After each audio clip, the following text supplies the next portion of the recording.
This chapter of the story unfolds like a slow, tightening knot, where every argument sounds familiar at first, almost harmless, until you realize they're all pulling on the same rope. The baby has changed everything, but nobody in the house agrees on how to admit it. Joey's presence doesn't bring peace. It brings clarity, the kind that exposes old habits and forces everyone to decide whether they're willing to change or willing to fight. The tension begins quietly, the way real family conflicts usually do, with something small enough to seem unimportant. Gloria wants to donate clothes to the church. To her, it's a simple act, an extension of how she wants to live, how she wants her child to grow up, surrounded by the idea that if you have more than you need, you share.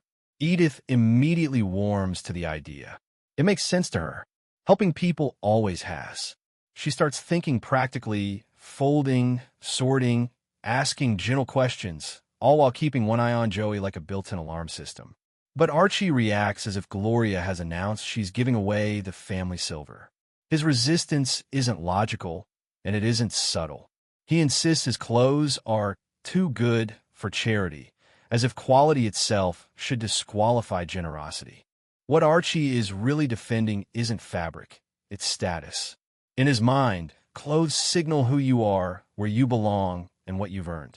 If his jacket ends up on someone else's shoulders, then the lines he depends on, between respectable and desperate, between us and them, start to blur. Gloria hears none of that as wisdom. She hears fear disguised as authority. And for perhaps the first time, she doesn't soften her response to spare his feelings. Motherhood has sharpened her. She goes straight to Archie's closet and starts pulling items like evidence, daring him to explain why generosity should stop exactly where his comfort begins. The argument escalates quickly because it's never just about clothes. It's about who gets to decide what values mean in this family now. Archie is used to being the loudest voice in the room, the one who defines what's reasonable and what's ridiculous. Gloria challenges that position openly. She isn't a kid anymore. She's a mother, and she's thinking about the lessons Joey will absorb long before he understands words. Archie panics when she grabs his good jacket, the one he associates with pride, dignity, and being taken seriously. In that moment, the fight becomes personal. Control slips, and Archie reaches for harder. That sense of losing control bleeds into something even bigger: religion. Archie looks at Joey and sees vulnerability, not innocence. He sees a world he believes is hostile and unforgiving. In his mind, baptism isn't about belief, it's about protection. It's a label, a shield, a way to make sure the baby belongs to something before the world has a chance to reject him. Archie talks about it with urgency, even desperation, warning that people who don't fit neatly into a group become targets. It's fear talking, but fear that comes from a lifetime of believing the world only respects strength and conformity. Gloria and Mike don't reject faith outright, but they reject Archie's reasoning. They don't want fear to be the foundation of their parenting. They want choice. They want intention. And most of all, they want Archie to understand that this decision belongs to them. Archie hears all of that as betrayal, not of him personally, but of the worldview that has kept him standing. To Archie, tradition is survival. If the parents hesitate, he assumes they're naive. And if they won't act, he convinces himself he must. So he does what Archie always does when he feels cornered. He acts alone. He goes to the church, speaking with certainty and confidence, as if being older automatically grants him authority. He tries persuasion. He tries moral pressure. He tries to frame the baptism as harmless, inevitable, even trivial. When that doesn't move fast enough, he improvises, staging a kind of baptism himself that's both absurd and disturbingly sincere. Archie truly believes he's doing the right thing. That belief doesn't make the act less invasive. It makes it more revealing. When Mike and Gloria discover what he's done, the reaction isn't explosive at first. It's stunned. Archie hasn't just crossed the line. He's erased it.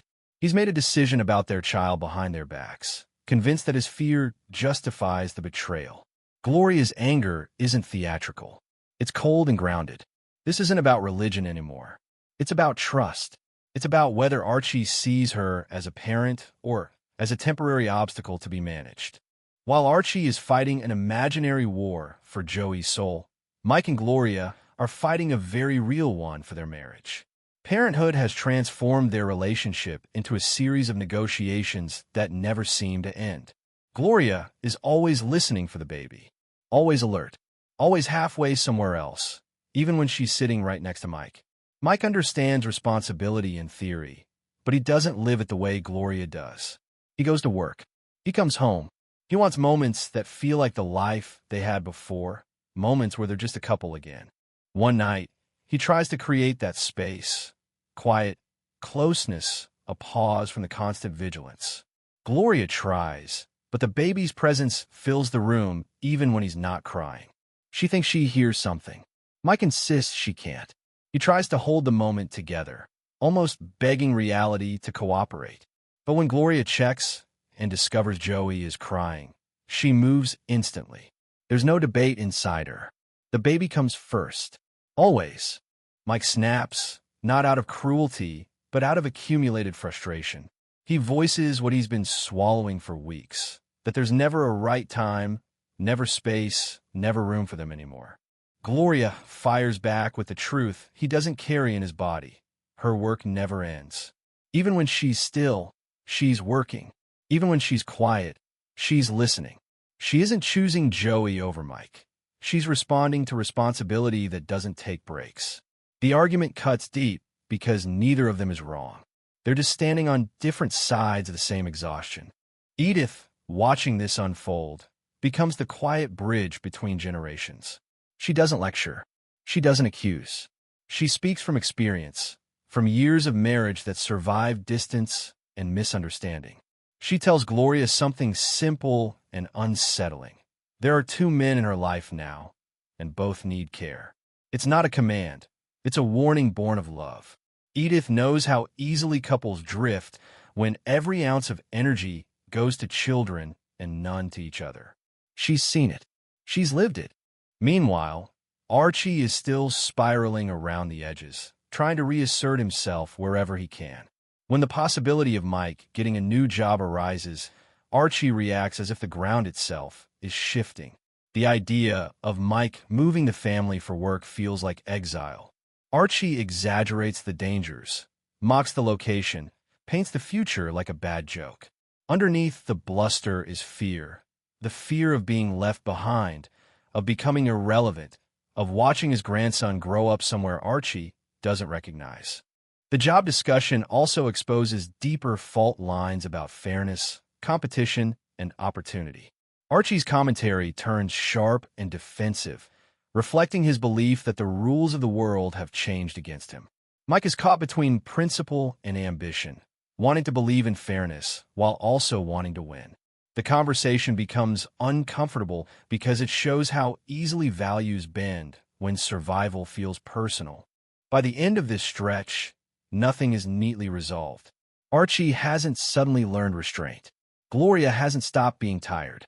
Mike hasn't figured out how to balance love and patience perfectly.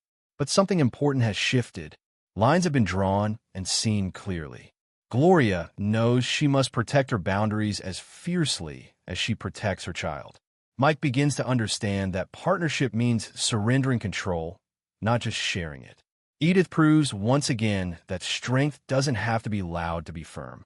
And Archie, whether he admits it or not, is being forced to confront the reality that the family no longer orbits around him. The comedy remains loud, familiar, and biting. But beneath is a story about fear. Fear of losing influence, fear of losing closeness, fear of a world that won't slow down. Joey doesn't fix those fears. He exposes them. And in that exposure, the family does what it always does. Argues, collides, resists change, and somehow stays together anyway.